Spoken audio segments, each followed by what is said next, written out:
Hello, Steve here. Welcome back to my ant channel. This time will be an update about my Formica sanguinea ant colony. It has been almost a year since the last footage of this colony has been shot. The colony is currently living in this setup with two test tubes. On the outside there is not much to see, but it's inside these test tubes that all the ants are residing. They are filled to the brim with ants. They desperately need an upgrade. Formica sanguinea, also known as the blood-red ants.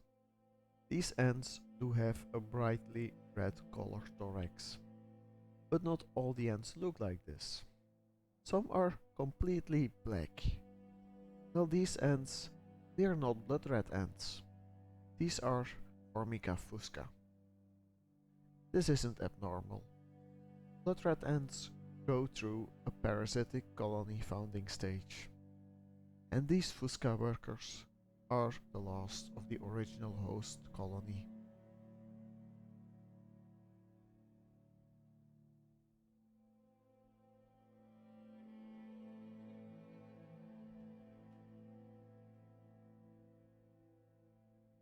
So let's give this colony a new home. I have prepared this setup for them, an outworld which I have bought second-hand. I believe they made this outworld themselves. It has a plastered ground surface with this tiny tree. From the outworld, the ants can go through this see-through tube towards the nest chambers. The nest itself is a plaster nest from the ant kingdom. Let's take a final look inside these test tubes. One is totally filled with ants and a little bit of brood, whilst the other is used as their waste dump. Yuck. Let's put the finishing touches on the setup. A cover for the nest and a baby powder barrier for the outworld. Even though there is a lid to cover up the outworld, the barrier will help to keep ants in whilst feeding. And now it's about time to finally move over the ants and let them do their own thing. It didn't take long for the first ant to be out and exploring.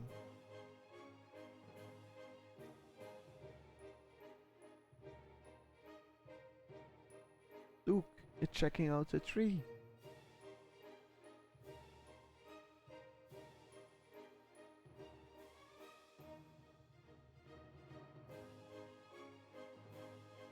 Come back, my camera is losing focus.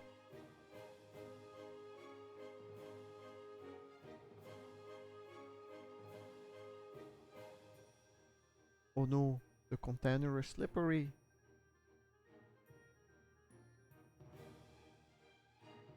And now there are two.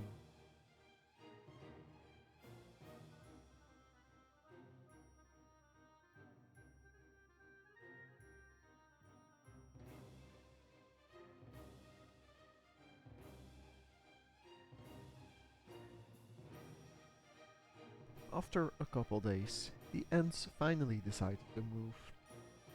This is the final stage of their move.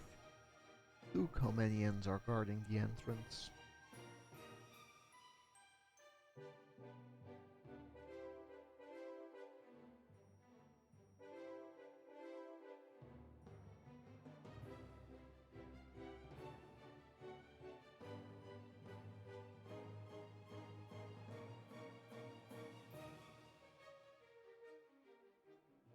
Sadly, I missed them moving the queen and most of the brood. But look, that's an ant carrying another ant. It's like a cat moving a cup. But the cup is also fully grown. I love observing ant behavior.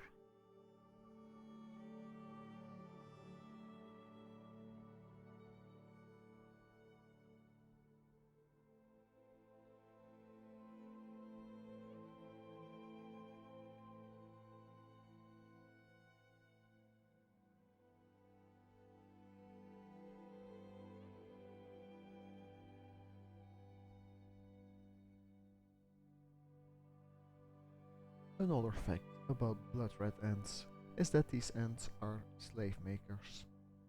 This means the ants organize raids, where they go and attack and steal brood from other Formica colonies.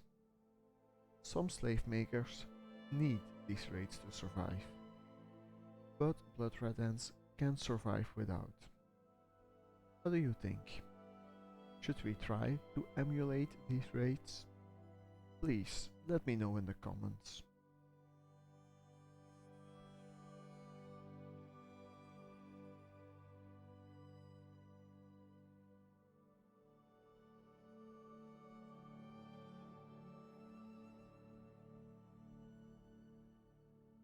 Let's take a look inside the nest. This is 5 days after the move. There she is, the queen. Her casture is fattening. She is preparing to lay eggs, hopefully a lot of them.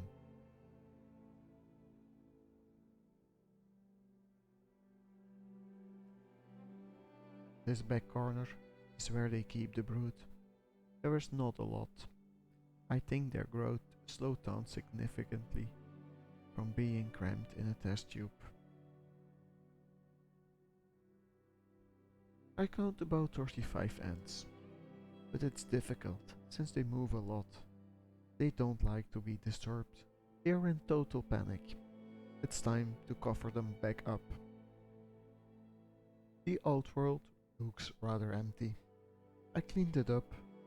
The old dirty test tubes have been removed and I added a fresh water source. The blue disc is where their food is served. The few ants out are hiding because I just disturbed their nest. This is how my bloodred ants are doing currently. Let me know in the comments below this video if you want to see an update in a few weeks and if we should try to simulate a raid.